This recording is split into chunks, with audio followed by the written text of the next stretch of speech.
আসসালামু আলাইকুম ওয়া রাহমাতুল্লাহি ওয়া বারাকাতুহু। আজকে টিউটোরিয়ালে আমরা শিখব, আপনারা থাম্বনেলে যে লোগোটি দেখে আমার ভিডিওতে ক্লিক করেছেন অথবা স্ক্রিনে যে লোগোটি দেখতে পাচ্ছেন 3D লোগো ডিজাইন, এই লোগোটি আমরা আজকে শিখব সহজভাবে আমরা কিভাবে এটা ডিজাইন করতে পারি।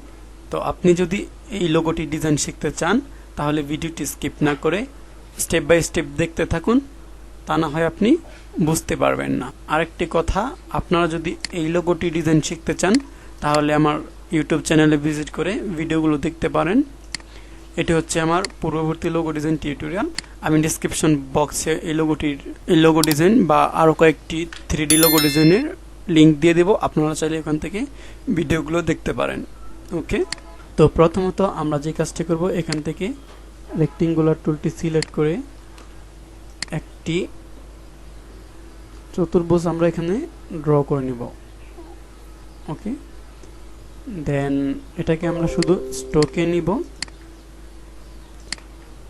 স্ট্রোক অপশনটা আমরা এখান থেকে পরিমাণ মতো বাড়িয়ে দেব যতটুকু আমরা নিতে চাচ্ছি।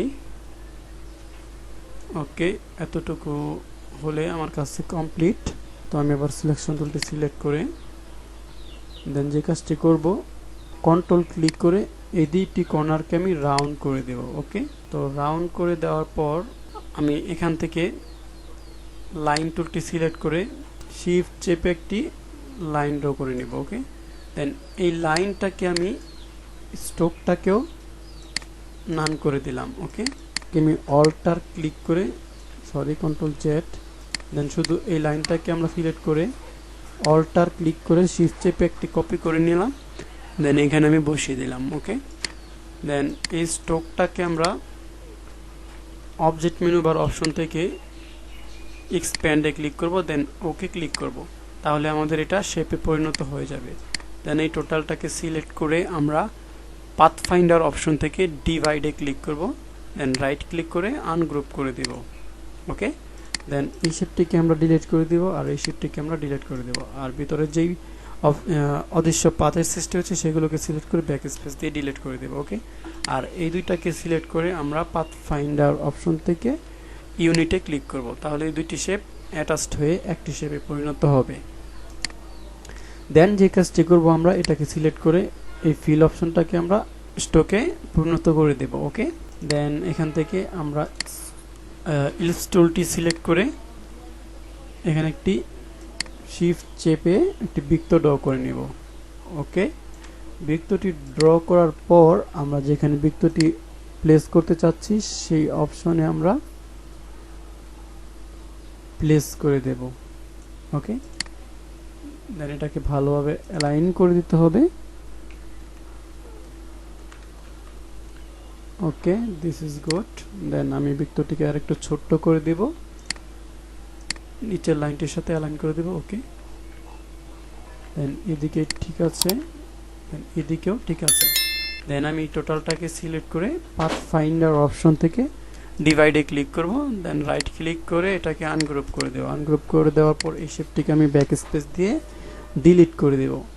ডিলিট করে দেওয়ার পর যে কাজটি আমি করব সেটি হচ্ছে আমরা এটার মধ্যে একটি গ্রেডিয়েন্ট ইউজ করব। তো এটাকে সিলেক্ট করে আমরা ফিল কালারটি উপরে এনে দেন এখানে গ্রেডিয়েন্ট টুলটি সিলেক্ট করে আমরা এই গ্রেডিয়েন্টটি অ্যাপ্লাই করব। ওকে, দেন এই গ্রেডিয়েন্টটি অ্যাপ্লাই করার জন্য এখানে ডাবল ক্লিক করে দেন আমি এখানে রেড কালারটি সিলেক্ট করে দিয়েছি, দেন এখানে ডাবল ক্লিক করে এই কালারটি আমরা সিলেক্ট করে দিয়েছি। ওকে,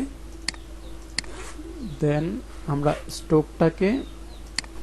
স্ট্রোকটার মধ্যে অন্য আরেকটি গ্রেডিয়েন্ট অ্যাপ্লাই করব। আবার গ্রেডিয়েন্ট টুলটি সিলেক্ট করে আমরা এখান থেকে আমরা এই হোয়াইট অ্যান্ড ব্ল্যাক এই গ্রেডিয়েন্টটি অ্যাপ্লাই করে দেব। ওকে, দেন যে কাজটি করব, আমরা এই স্ট্রোক অপশনটিকে সিলেক্ট করে আমরা এখান থেকে আইড্রপার টুলটি সিলেক্ট করে আমরা এখানে এই শেপটির মধ্যে ক্লিক করব, তাহলে এটিও একটি সুন্দর কালার এটির মতো হয়ে যাবে। ওকে, দেন যে কাজটি করব, টোটালটাকে সিলেক্ট করে কন্ট্রোল জি দিয়ে গ্রুপ করে দিলাম।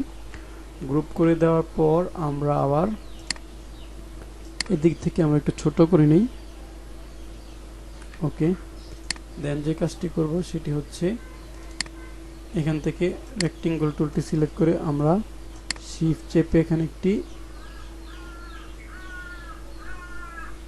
বৃত্ত ড্র করে নেব। ওকে, দেন এই বৃত্তটাকে আমি এখানে অ্যালাইন করে বসিয়ে দেব। ওকে, কেয়ারফুলি বসাতে হবে। ওকে ওকে, অ্যালাইন হয়েছে। দেন যে কাজটি করব, এটাকে আমরা ডিফারেন্ট আরেকটি কালার দিয়ে দেব।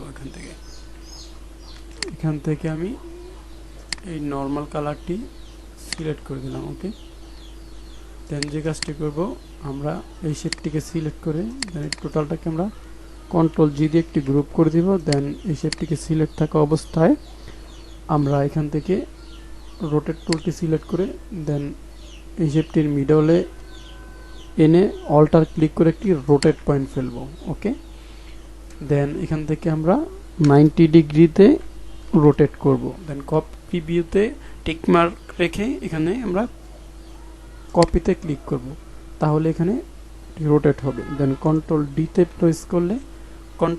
প্রেস করলে আমাদের লোগোটি তৈরি হয়ে যাবে। দেন আমরা এটাকে ব্যাক স্পেস দিয়ে ডিলিট করে দিলাম। দেন টোটালটাকে কন্ট্রোল জি দিয়ে গ্রুপ করে দিলাম।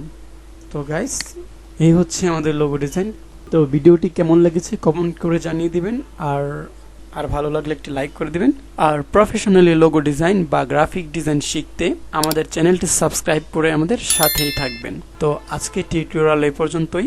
পরবর্তী টিউটোরিয়াল পর্যন্ত সুস্থ থাকবেন, ভালো থাকবেন। আজকের মতো বিদায় নিচ্ছি। খোদা হাফেজ।